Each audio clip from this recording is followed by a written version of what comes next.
Hey there, Nation. Welcome to the show where we help you to play miniatures wargaming on a budget, and we are back with another edition of the Spoils of War. This is our series of videos that are dedicated to cigar, beer, as well as whiskey reviews, and today we are back reviewing Pendergast's Royal Gold Bourbon, as distilled by Thomastown Distillery, all the way from Kansas City, Missouri. So it's kind of a local favorite down that area as well. So this will be the whiskey that we'll be reviewing today. Specifically, it's a bourbon.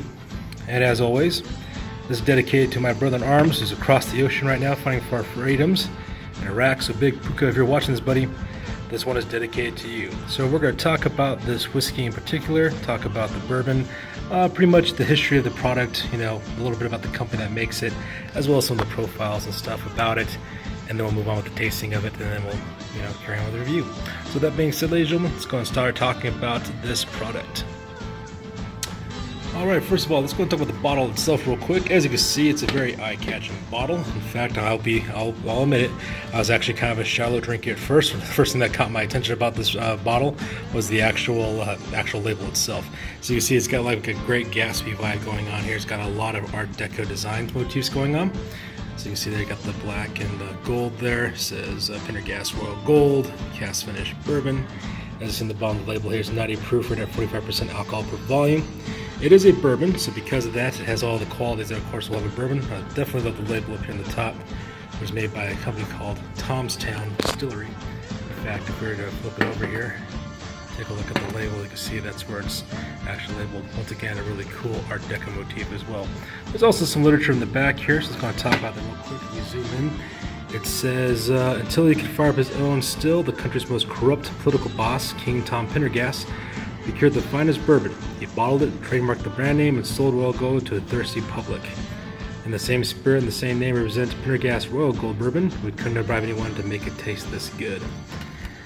So, in case you're unaware about history real quick, especially when it comes to the United States, especially in the 1920s, the United States went through a little social experiment called Prohibition. At that time, it decided to, as a federal law, to illegalize alcohol consumption across the country. Of course, this led to a time period known as the Roaring Twenties. The reason why is because even though the federal government had outlawed alcohol, the problem was that alcohol was legal in our country before Prohibition, and then you suddenly took something that used to be legal and made it illegal, and especially with a device like alcohol, it was pretty much unsuccessful. It gave rise to mobs and different organized crime syndicates who started, selling illegal alcohol during that time period.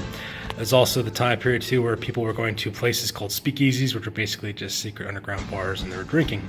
Now, several cities predominantly ruled during the 1920s during Prohibition. You had Los Angeles, New York, Atlantic City, and of course, you also had Kansas City. Kansas City was in Missouri.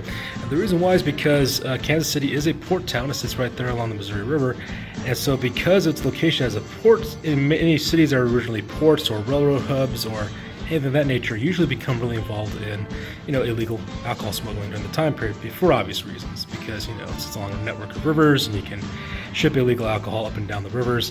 At the time, the political boss at the time was a man named Tom Pendergast was his name. He was a political boss. Was in charge of the Democratic Party within Kansas City, and he was a notoriously corrupt politician. He used to do all kinds of things. He used to open up, speakeasies all along the riverfront. He owned, government contracts to like shady businesses that didn't exist to shell companies and made money off of that. Embezzlement, corruption, and of course he also actually ran illegal alcohol. In fact, he used the money that was generated from the illegal alcohol sales within Kansas City in order to start building up a lot of the buildings within Kansas City. In fact, if you go to Kansas City today, you can actually see a lot of the Art Deco style buildings are built during that time period. And what people don't realize that a lot of that money was generated from, illegal alcohol. So the guy, of course, made his own. And so Town Distillery Company decided to make their version of that product. What's interesting about this product is that it is a bourbon, but what they do is they also age it within 15-year-old port casks. If they do, so they give this bourbon a nice kind of port finish. And you're actually starting to see that now a lot with distilleries today. A lot of distilleries run lines of alcohols and whiskeys of various types, either whiskeys or ryes or bourbons, and they age it within sherry and port casks to kind of give like a nice little finish. And that's just kind of like a little bit of history of the actual product it was named after, just because I have a personal interest in that time period, the 1920s, which is also the time period where the story of the Great Gatsby took place. In fact, you can imagine like Jay Gatsby drinking this right out of the bottle. So with that little history lesson over with, let's go ahead and give this a pour and talk about some of the aromas and the notes that we get from the aroma. Alright, so we gave it a pour. Let's take a look at the contents real quick. So as you can see, it has a very beautiful kind of golden honey kind of color, which is kind of typical. The actual aging process of all whiskeys and bourbons inside of barrels is actually what gives alcohol like this its color. And as you can see too, it's also kind of a little runny here on the edge of the glass. It kind of tells you it's got a little bit of a sweetness to it, which is really cool as well. Beautiful color. Let's go ahead and see what kind of aroma notes we get from the aroma real quick.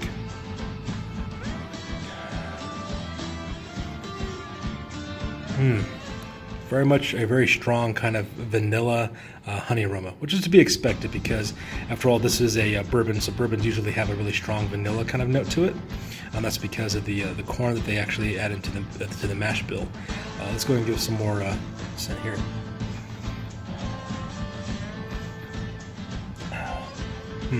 Very much a vanilla kind of honey, a little bit of a sweetened banana aroma. Kind of like banana bread.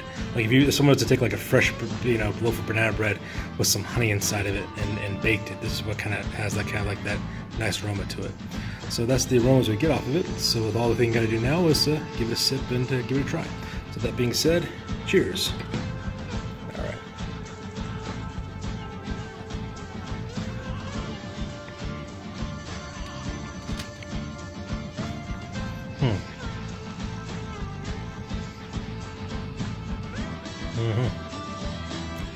Oh, it's a very nice bourbon there. Of course, I've drinking it before, but oh my goodness, this is just absolutely delicious. Once again, it's got a very strong, kind of semi-sweet vanilla flavor that actually kind of shows up at first, and the longer it lingers, the more spicy it actually gets. The spice on this one is actually pretty high. It's kind of like a peppery kind of spiciness to it as well. It's kind of like in the background there. So it's kind of like a nice vanilla-y, sweet kind of peppery flavor as well. Definitely can taste the sweetness up in the front. Let's go and try another sip of this real fast.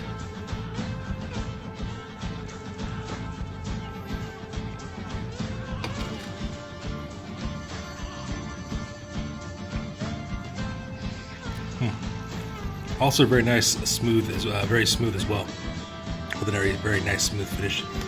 Usually when you drink bourbons or any kind of whiskeys, what a lot of people notice right out the front after they take a sip of it, has like this burning sensation, and that's due to the alcohol content within it. But on this one, it's not really all that noticeable. Actually, if you were to sip and tasting the various flavors, it actually doesn't cause that burning sensation at all. Actually, very, very smooth. You do get a little bit of the hint of the heatness or a little bit of the burn towards the end, but it's not like it's very smooth. It's not like other whiskeys that you try where it feels like someone's pouring battery acid down your throat.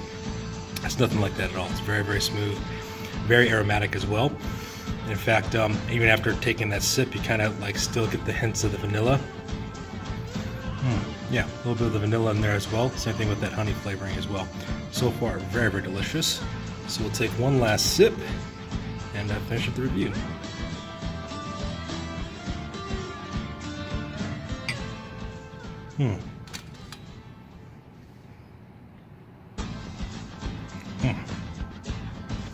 Overall, very excellent bourbon. Unfortunately, because Pendergast Royal Gold is located in Kansas City, it's still within the Missouri River area. So if you find yourself within Kansas, Missouri, parts of Nebraska, Arkansas, you'll be able to get this product relatively available. It might be a little bit harder the further east or west you go from that area until this brand becomes a little bit more popular. Very much a regional flavor. I picked this bottle up actually when I was traveling through that area over the summer. So overall, very good. It's got a very moderate price point as well, anywhere between $53 to $60 depending on where you get it from. So yeah, a very, very delicious offering from Tomstown Distillery. So that's good for this one, you guys. As always, please feel free to like, comment, and or subscribe. Your guys' input is invaluable as always. Also check us out on Facebook, Instagram, Google+, as well as blogger.com for all the latest and greatest about our hobby. That's good for this one, you guys. You guys stay classy. Peace out.